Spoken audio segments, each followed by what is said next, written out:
आज हम लोग डायरेक्शन एंड डिस्टेंस के बारे में डिस्कस करेंगे। डायरेक्शन एंड डिस्टेंस से जो क्वेश्चंस बनते हैं वो एंगल बेस पर भी बनते हैं, शैडो बेस पर भी बनते हैं और अनडायरेक्शनल बेस भी बनते हैं। लगभग सारे वनडे एग्जाम में ये पूछे जाते हैं, सारे कॉम्पिटिटिव एग्जाम में, जितने भी आपके एंट्रेंस के एग्जाम होते हैं उसमें भी ये चैप्टर बहुत ही इंपॉर्टेंट है। तो चलिए स्टार्ट करते हैं।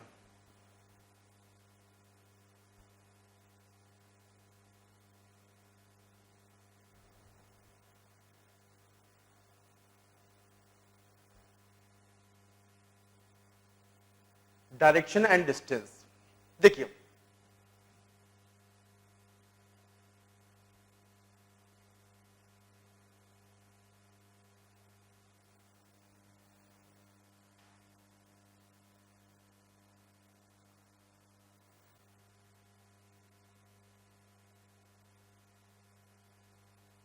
हम सभी को पता है कि अगर हम बात करें कि दिशाएं कितनी होती हैं, डायरेक्शन कितनी होती हैं, तो हमें पता है कि डायरेक्शन होती है 4। बट ये मेन डायरेक्शन है, ये हमारी मेन डायरेक्शन है। अगर हम बात करें सब डायरेक्शन की बात करें, सब डायरेक्शन क्या होता है? सब डायरेक्शन वो होता है जो मेन डायरेक्शन से बना होता है। तो कुल जो डायरेक्शन होते हैं वो होते हैं 8 हो जाते हैं। सब डायरेक्शन भी हमारे 4 होते हैं। जैसे नॉर्थ ईस्ट, ये हो जाएगा हमारा नॉर्थ ईस्ट। साउथ ईस्ट, ये हो जाएगा साउथ ईस्ट। ये हमारा हो जाएगा साउथ वेस्ट और फाइनली ये हमारा हो गया नॉर्थ वेस्ट। क्लियर? अब देखो, एक क्वेश्चन आपके दिमाग में हमेशा आता होगा, अक्सर आप लोग जो बोलते हो कि नॉर्थ ईस्ट बोलते हो, आप लोग बोलते हो इसको नॉर्थ ईस्ट बोलते हो, इसको आप लोग बोलते हो क्या? नॉर्थ वेस्ट बोलते हो। ये नॉर्थ ईस्ट है और ये नॉर्थ वेस्ट, ये साउथ ईस्ट है और ये साउथ वेस्ट है। ठीक है? कभी दिमाग में ये आया कि सर नॉर्थ ईस्ट को नॉर्थ ईस्ट ही क्यों बोलते हैं, सर ईस्ट नॉर्थ क्यों नहीं बोलते? ऐसा क्या वजह है ना? तो देखिए मैं आपको यहां पे क्लियर करता हूं ऐसा क्यों होता है। ठीक है? ऐसा इसलिए होता है ड्यू टू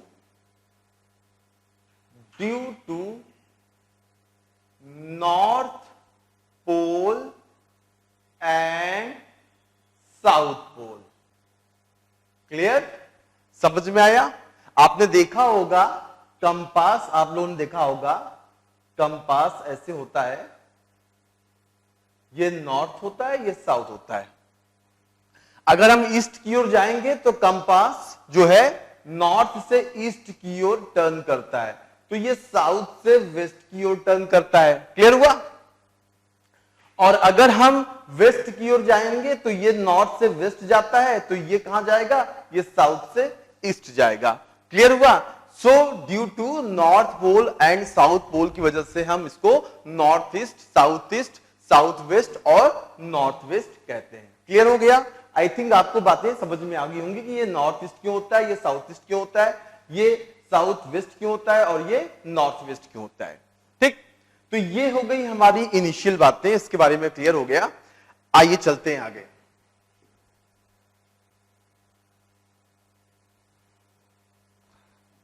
अब देखिए डायरेक्शन के साथ यहां पे क्या है? डिस्टेंस है। अब देखिए जैसे मैंने बोला a person goes to 20 meter towards north direction, एक व्यक्ति 20 मीटर नॉर्थ की ओर जाता है। 20 मीटर नॉर्थ की ओर गया। ठीक? अब यहां से मैं बोलूं then he turn to the right, फिर वह राइट टर्न करता है। अब देखो राइट टर्न समझो, राइट टर्न और लेफ्ट टर्न समझने का सबसे अच्छा तरीका है, पहले आप क्लियर करो। आप देखो क्लॉकवाइज समझो, ये हमारा है क्लॉकवाइज और ये हमारा है एंटी क्लॉकवाइज, है ना? क्लियर हुआ? अब देखो तो यहां पे देखो 20 मीटर हम नॉर्थ की ओर जाते हैं और क्लॉकवाइज यानी राइट मुड़ते हैं, तो क्लॉकवाइज का मतलब ही होता है राइट, और एंटी क्लॉकवाइज का मतलब ही होता है क्या, लेफ्ट होता है। यानी राइट मुड़े तो हम किधर मुड़ रहे हैं, इस साइड मुड़ रहे हैं, और अगर हम लेफ्ट मुड़ रहे हैं तो किधर मुड़ रहे हैं, इधर साइड मुड़ रहे हैं। यानी ये क्लॉकवाइज और ये anti clockwise. So that is, ये हमारा क्या है, राइट, और ये हमारा क्या हुआ, लेफ्ट। आई थिंक क्लियर हो गया होगा। अब वैसे ही अगर हम बोले कि हम साउथ की ओर जा रहे हैं, हम साउथ की ओर 20 मीटर गए, है ना, अब हमारा राइट लेफ्ट क्या होगा, then he turn to the right. अगर हम साउथ की ओर जा रहे हैं और हमें यहां से राइट मुड़ना है, तो हमें यहां से राइट मुड़ना है, तो राइट हमारा किधर होगा बताएं, राइट हमारा इस साइड हो जाएगा, ये हमारा क्या हो जाएगा, राइट, और ये हमारा क्या होगा, लेफ्ट हो जाएगा। अब देखो, आप क्लॉकवाइज और एंटी क्लॉकवाइज एक ही चीज समझ लो, या तो क्लॉकवाइज या तो एंटी क्लॉकवाइज। यहां देखो क्लॉकवाइज, क्लॉकवाइज, ये देखो क्लॉकवाइज, क्लॉकवाइज यानी ये क्या हुआ, राइट, एंटी क्लॉकवाइज यानी ये क्या हो गया, लेफ्ट हो गया। क्लियर? तो राइट लेफ्ट का कॉन्सेप्ट क्लियर हो गया। अगर हम वेस्ट में जा रहे हैं तो ये हमारा क्या हुआ, राइट, ये हमारा क्या हुआ, लेफ्ट। अगर हम ईस्ट में जा रहे हैं तो ये हमारा क्या हो गया, लेफ्ट, ये हमारा क्या हो गया, राइट। आई थिंक आपको क्लियर हो गया होगा, कॉन्सेप्ट सारे क्लियर हो गए होंगे, राइट लेफ्ट, है ना, डिस्टेंस समझ में आ गया। अब देखो यहां पर एक चीज समझो, डायरेक्शन में जो क्वेश्चंस आते हैं, देखो ये चीज क्लियर हो गया, ये आपका क्लियर हो गया ना। डायरेक्शन में जो क्वेश्चंस आते हैं, वो क्वेश्चंस के जो टाइप होते हैं यहां पे, वो आपको मिलेंगे 3 टाइप के क्वेश्चंस मिलेंगे। जनरली आपको 3 टाइप के क्वेश्चंस मिलेंगे। वो टाइप कौन कौन से हैं, देखो टाइप देखो, पहला टाइप आपका मिलता है, वो मिलेगा एंगल बेस पर मिलेगा। किस पर मिलेगा, एंगल बेस्ड पर मिलेगा क्वेश्चन। ठीक। सेकेंड टाइप जो आपको क्वेश्चंस मिलेगा, वो आपको मिलेगा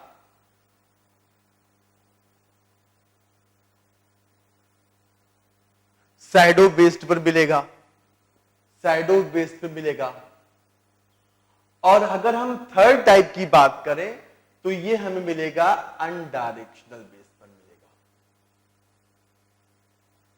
अब आप ये समझो कि एग्जाम में अगर हम डिफरेंट एग्जाम की बात करें, इंडिया में एक जो वनडे एग्जाम होता है और इंडिया में जो हमारा एक सबसे हाई लेवल का एग्जाम होता है, वो सारे एग्जाम के जितने भी लो लेवल के क्वेश्चंस हैं या जितने भी हाई लेवल क्वेश्चंस हैं, वो यहां पर सब कवर हो जाएगा। ये देखो, ये आपकी नई चीज है, अनडायरेक्शनल बेस, ये आपको बहुत समझना है। ठीक है, तो एंगल बेस पर, शैडो बेस पर और अनडायरेक्शनल बेस पर।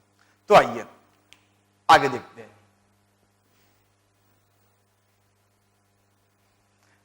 डायरेक्शन के क्वेश्चंस जो भी आएंगे उसमें लगभग जनरली जो एग्जाम में आता है, तो Pythagoras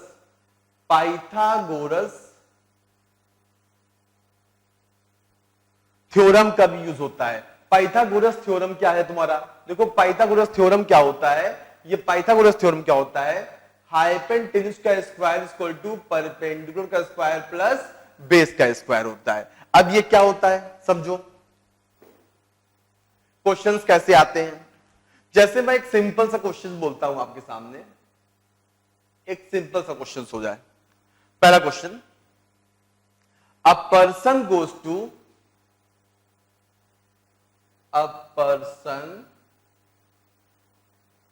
goes to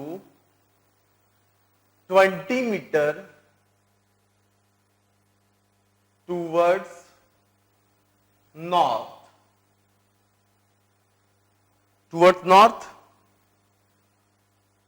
then turn left and goes to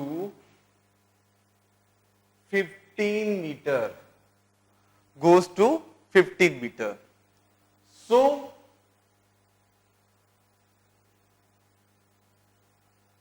how far, so how far and which direction he was from his initial position. एक व्यक्ति नॉर्थ में 20 मीटर जाता है. A person goes to 20 meter towards north, then turn left and goes to 15 meter. फिर वो कहां जाता है?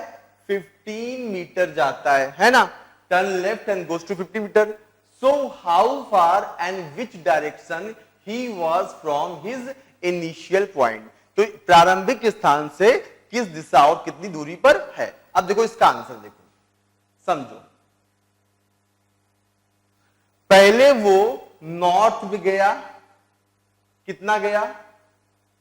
20 मीटर गया. ठीक है, 20 मीटर नॉर्थ में जाने के बाद यहां से लेफ्ट टर्न करता है. मैंने आपको पहले ही बताया था कि ये क्लॉकवाइज है ना? देखो ध्यान से, हमेशा याद रखना, कभी भूलना मत. क्लॉकवाइज क्या होता है? घड़ी की ओर जो सुई चलती है, जो निडल आपका चलता है, वो क्या है? क्लॉकवाइज. और इसका जस्ट उल्टा क्या होता है? Anti clockwise. तो लेफ्ट क्या होगा? ये देखो, ये क्या हुआ आपका? ये लेफ्ट, ये क्या हुआ? राइट. तो लेफ्ट गया कितना? 15 मीटर. ठीक है. अच्छा, एक और इंपॉर्टेंट बात है यहां पर डायरेक्शन में, एक हमेशा इंपॉर्टेंट समझना, आप हमेशा लाइन पे ध्यान दो कि अगर 20 मीटर की इतनी बड़ी लाइन है तो 15 मीटर इससे छोटा होगा. यानी यहां पर डायग्राम बहुत ही इंपॉर्टेंट है, कि डायग्राम आपने गलत बनाया तो भी आपका आंसर नहीं आएगा. तो 20 हुआ, ये 15 हुआ. तो अब मैंने पूछा कि इनिशियल पॉइंट, ये पॉइंट आपका क्या है? इस पॉइंट को हम लोग क्या बोलेंगे? इस पॉइंट को हम बोलेंगे इनिशियल पॉइंट. ये क्या है हमारा? इनिशियल. ये पॉइंट हमारा क्या होता है? इसको हम बोलते हैं फाइनल पॉइंट. तो इनिशियल पॉइंट से किस डायरेक्शन में है? तो देखो, किस डायरेक्शन में है, तो ये डायरेक्शन हो गया, है ना? अब यहां पे समझना, डायरेक्शन तो ये हमारा हो गया. अब इस डायरेक्शन को ध्यान से देखो कैसे निकालते हैं. देखो, ये हमारा नॉर्थ है. क्लियर हुआ?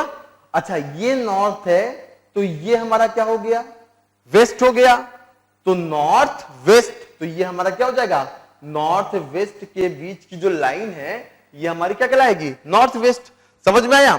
नॉर्थ वेस्ट हुआ. और दूरी कैसे निकालते हैं? देखो, दूरी यहां पर हम जो है, वो जो दूरी हम लेंगे, वो हम लेंगे शॉर्टेस्ट डिस्टेंस, है ना? शॉर्टेस्ट डिस्टेंस की बात करें तो ये हमारा शॉर्टेस्ट डिस्टेंस है.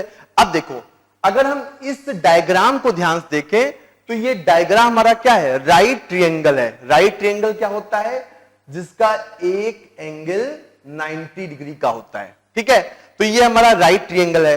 अब राइट ट्रायंगल की प्रॉपर्टी क्या होती है? राइट ट्रायंगल की प्रॉपर्टी होती है, इसमें हम पाइथागोरस थ्योरम, जो कि हम आपको पहले बताए थे, पाइथागोरस थ्योरम हम यहां पे यूज कर सकते हैं.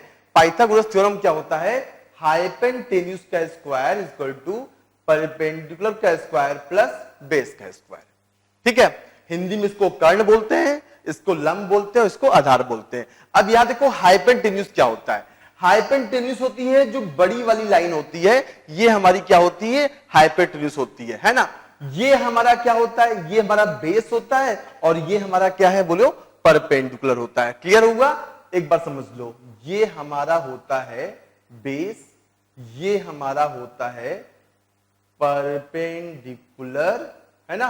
परपेंडिकुलर होता है, और इसके बाद जो है ये हमारा होता है क्या? हाइपोटेन्यूज होता है. ये हमारा हो जाता है हाइपोटेन्यूज हो जाता है. ठीक है, अब यहां समझो ध्यान से.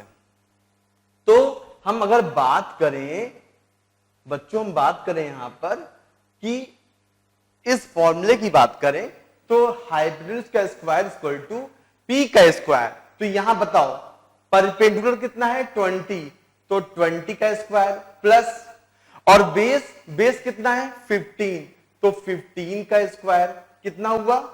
400, और प्लस 225 कितना हो जाएगा 625 625 है ना। अब देखो स्क्वायर जब इक्वल के दूसरे साइड जाता है तो ये अंडर रूट में चेंज जाता है, ठीक है। स्क्वायर यहां पर था, स्क्वायर जब इधर गया तो अंडर रूट चल गया। अब ये अंडर रूट 625 किसका होता है, ये होता है हमारा किसका 25। तो हमारा आंसर आ गया 25 मीटर, है ना। तो हमारा आंसर क्या आया 25 मीटर और डायरेक्शन क्या था नॉर्थ वेस्ट। आई थिंक आपको बातें मेरी क्लियर हो गई होंगी, है ना। ठीक है, तो ये आपका एकदम बेसिक क्वेश्चन है।